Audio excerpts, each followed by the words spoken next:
Lal oldum danışıp yine bilmedim. Unutmak istedim sevgilim seni, adını kalbimden silebilmedim. Söyledin sevmirem gel unut beni. Lal oldum danışıp yine bilmedim. Unutmak istedim sevgilim seni, adını kalbimden silebilmedim. Elvida söyleyip ayrıldın benden. Ayrıldın ayrıldı canım sinemden. Ağladım gözlerim tutuldu nemden. Ağladım ben sensiz gülebilmedim. Elvida söyleyip ayrıldın benden.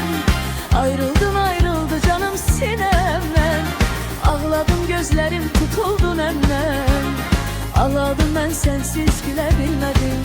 Bilmedim, bilmedim, bilebilmedim.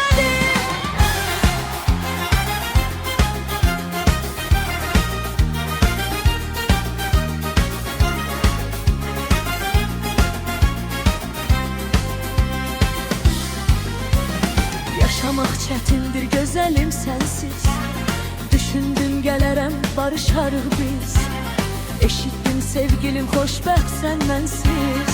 Kesildi gümanım gelebilmedim. Yaşamak çetindir güzelim sensiz. Düşündüm gelerem barışarıq biz. Eşittim sevgilim xoşbəxt sen mənsiz.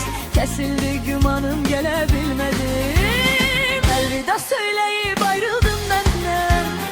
Ayrıldın ayrıldı canım sinemden. Ağladım gözlerim tutuldu nemden. Ağladım ben sensiz gülebilmedim. Elvida söyleyip ayrıldın benden. Ayrıldın ayrıldı canım sinemden. Ağladım gözlerim tutuldu nemden. Ağladım ben sensiz gülebilmedim. Bilmedim, bilmedim, bilebilmedim.